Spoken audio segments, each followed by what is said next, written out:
Chapman. I'm the captain. And we are here at Andertons. It's a Blues Cube. It is. It's the new from Roland Blues Cube Hut.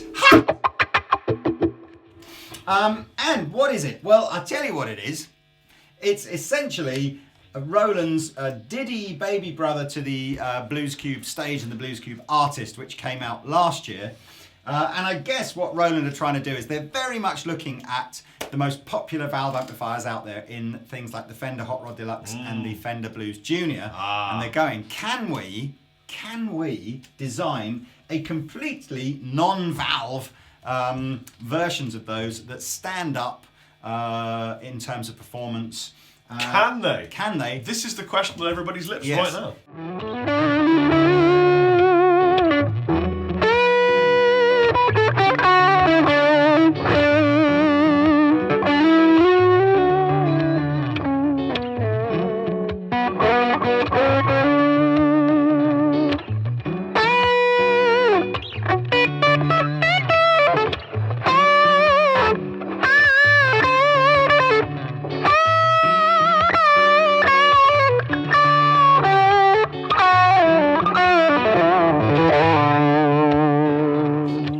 The Blues Cube Hot is very much kind of Roland's attempt to recreate the Fender Blues Junior, but without using any valves. So it's a combination of digital technology and solid state technology with magic. With some very clever, custom designed speakers and what they call sort of component level modeling. So, really understanding what every component in a valve amplifier does and how do you try and emulate that digitally. So, of course, big if, with a capital I and a small f. If anyone ever cracks this whole kind of can you make a solid state amplifier sound like a valve amplifier, of course, immediately you go, well, that's great because solid state amplifiers are more reliable and they're cheaper and they weigh less and really no kind of downside. But, we're not there yet. We every year we get, a little step closer. But here we go. Here's the Blues. And we're going to use it with some pedals and different guitars, and Rob and I are going to play a little bit, and I'm going to tell you what I'm doing to the knobs and buttons on the top. Shall I play a bit with the clean sound?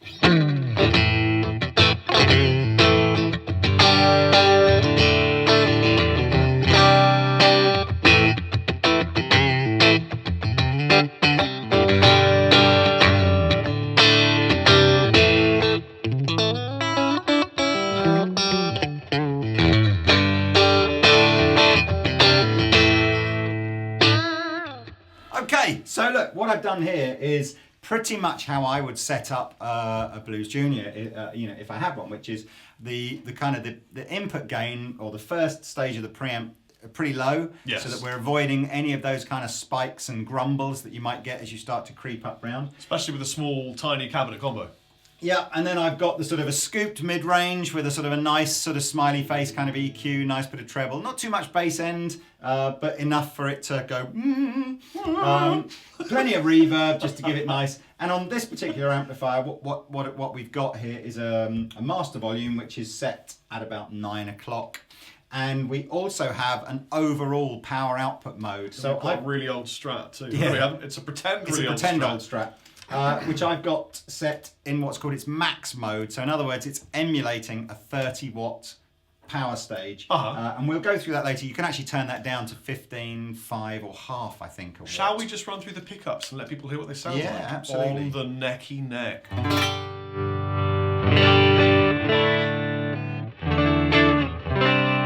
Step it back one.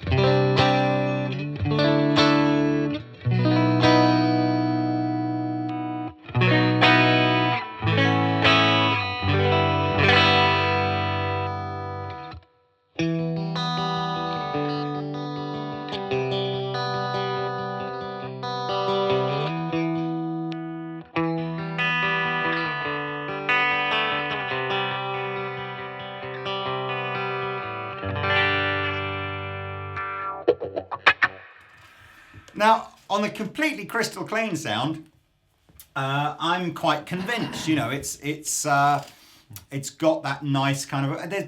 It's very hard to tell sometimes, I think, when you know it's not a valve amplifier. So your brain is potentially sort of going, I'm looking for stuff that may or may not be there. But that is a perfectly good and representation of a clean Fender valvey kind of tone. Yes.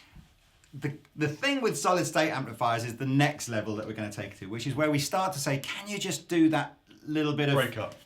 salt and pepper on top of a clean tone? Just that. Well, I've got the salt and pepper. I've got it right here for you, mate. So what I'm going to do now is just take it into. Well, no, or should we just? No, put it on. Right, so I'm just going to creep the input gain up a little bit. So we're going to say. So we're now up to about 11 o'clock. So if Rob starts to play a similar.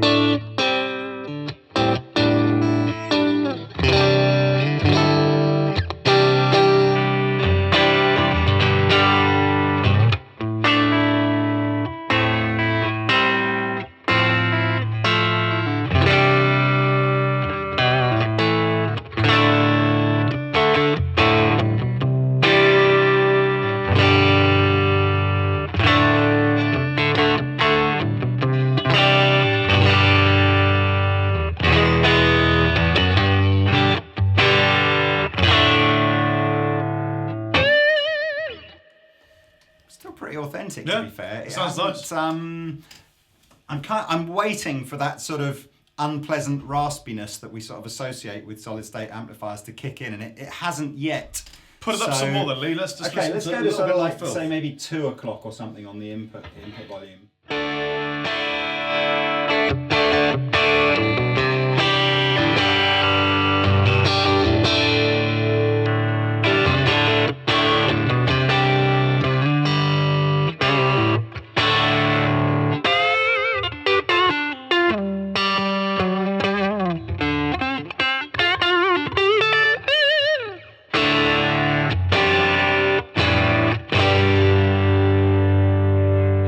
Sounds nice.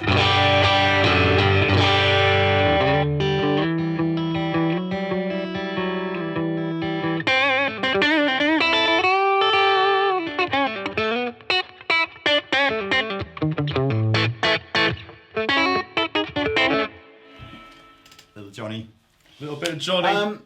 Now, something that you probably wouldn't typically do on a Fender amplifier is just wind the input gain kind of up as high as you can and see what happens. But let's just do that. But he would. Shaggy would wind it up. Do you do what? Shaggy would wind it up. He would. Wind your body. Wind your body. Wind your body. In the kitchen. I think, isn't that a lyric from something? I don't know. Hot and fresh from the kitchen, your mama rolling your body, got every man in it wishing. That one. I don't know how you remember all these things. Sipping like my coke and rum. Hell yeah, I'm drunk. It's just a play the freaking weekend. guitar. Maybe I'm about to comment section.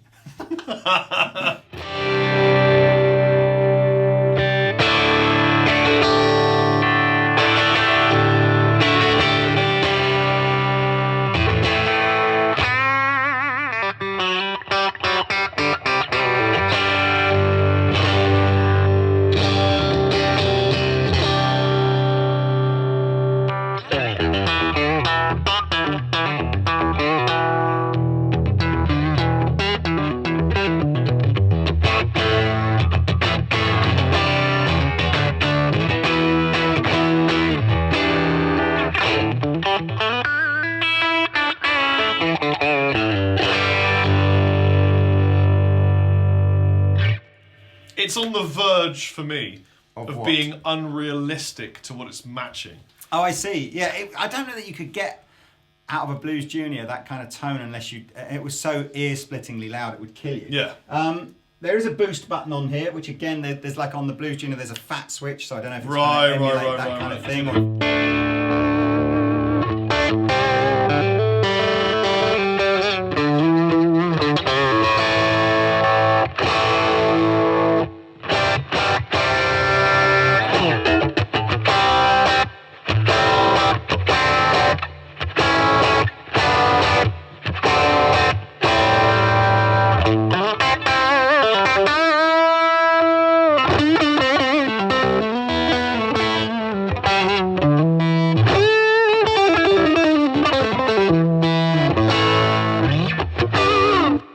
So if we imagine that was a real tube amplifier, could you do everything from clean to dirty? Yeah, for sure.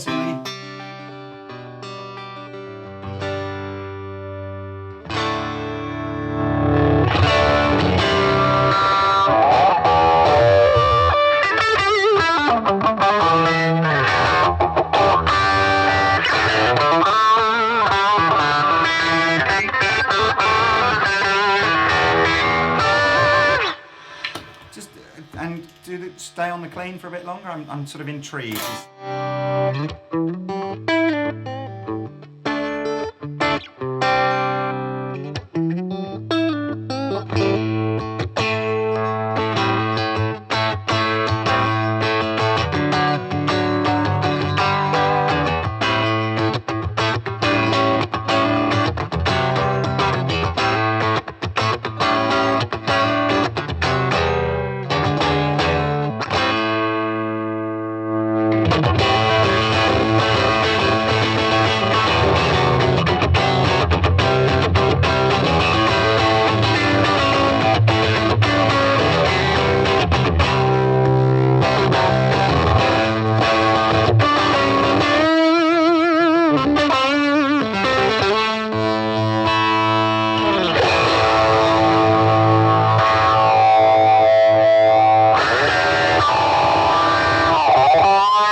So, I think some great tones. I have a question for you, Luke. Do it. How much does this amplifier cost? I think it's about £350, which Imperial is credits of the roughly British Realm? about £100 less than a Blues Junior. Okay.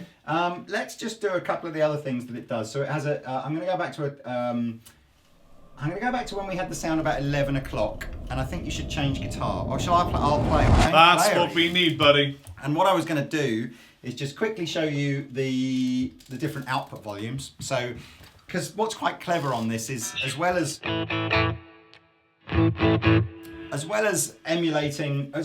controlling the overall output, by using this button on the end called power control, it also kind of emulates that extra level of compression that comes in when you use much lower powered amps. So you know this is the max setting. So again, emulating a 30 watt power section. So we've got plenty of bass end. If I go back to 15 watts.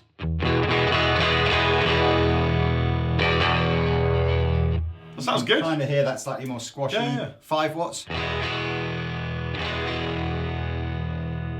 We're not quite at, where you can talk over the top of that yet, but half a watt, absolutely, you can talk over the top of that. And so if you're talking about this as an alternative to a Blues Junior to use at home, 1,000,000%. Yeah, I have a Blues Junior. It goes from nothing to too loud. That's basically what happens. So this is kind of cool from that. But I like if you like those big Fendery kind of tones, you leave the power section on max because it gives you the most headroom and all that kind of stuff. So what I was going to say was one more feature. Take 2 seconds to show you. There's what's called a tone shift. All it does is it shifts the way the mid-range kind of control works. So here's without. Here is with.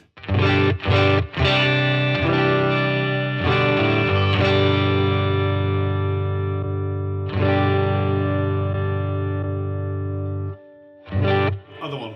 With it on there. A lot brighter. Yeah, but I like the cut. Yeah.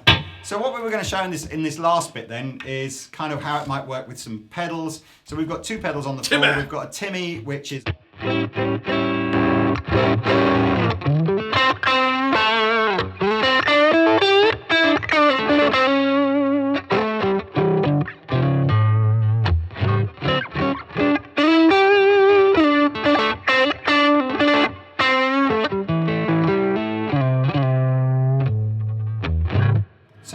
Nice for that kind of and that I think is the real challenge for solid state amps. Can you get that? There's loads of solid state amps with great clean sounds and great heavy overdrive sounds. Very, very few that do it well in the middle, You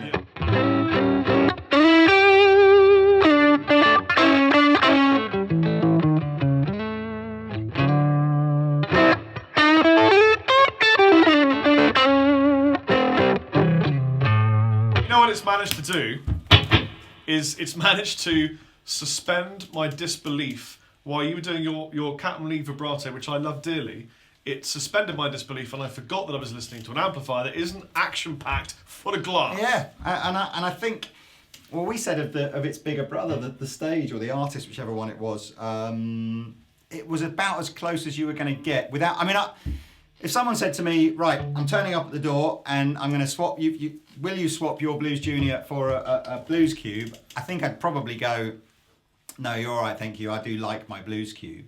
Sorry, I do like my Blues Cube. It's so confusing. I do like the real Valve one. Yes. But I think, again, if you had to gig one, if I was gigging it and maybe once or twice the tubes had maybe let me down just before a gig and all that kind of stuff. Take one of these as backup. Yeah, or just, I kind of think as well, if you fiddled around with this and you got some sounds with your pedals, I do like it. I mean, I don't think I'd ever use the sort of USB output for recording and all that kind of stuff. Yeah, it's worth saying that, Roland are absolutely renowned for amplifiers that never die. Oh, yeah. They're like the Undying. Do you remember the video you appeared in that we did ages ago where we were firing arrows and set a Blues Cube on fire? Horrible stuff to amplifiers. I've got another pedal on the floor here, which is a heavier overdrive, a Plimsoll. So let's see what's.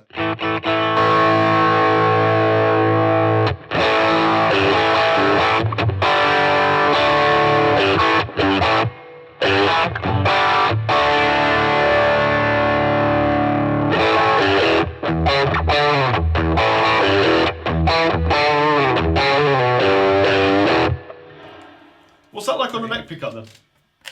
A bit of leady.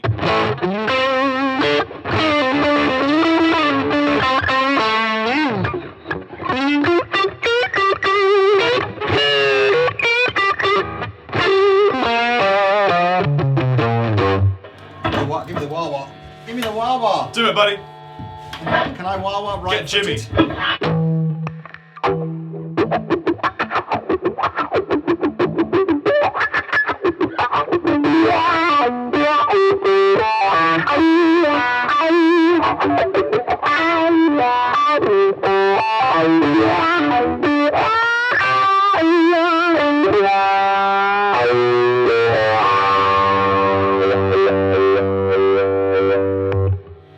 Talking of Jimmy, I'm shooting a documentary.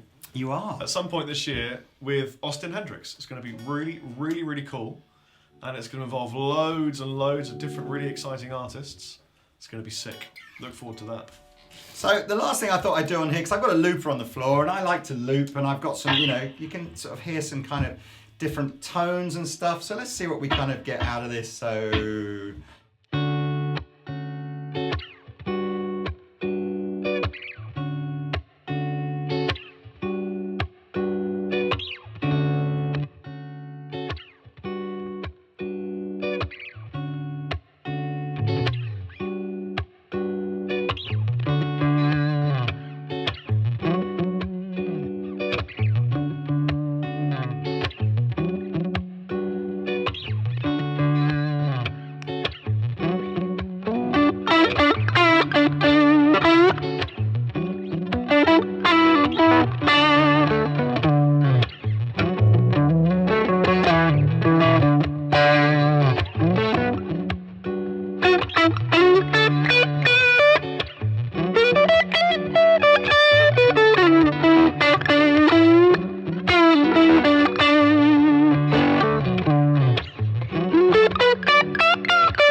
difference in there, all you've got to do is just forget that it hasn't got any valves in it. And it's like all the worries about it not sounding like a valve amplifier kind of go away. It's really difficult. It's like, I don't know, I'm trying to think of an analogy that just, you know, is it like corn versus mince? Is it like if you just forget that corn isn't really mince, does it just become mince? Yeah, I don't know. I don't know. Is it... Yeah, I mean, I had a really great seitan burger when I was in Glasgow, and it totally made me think I was eating beef, and I wasn't.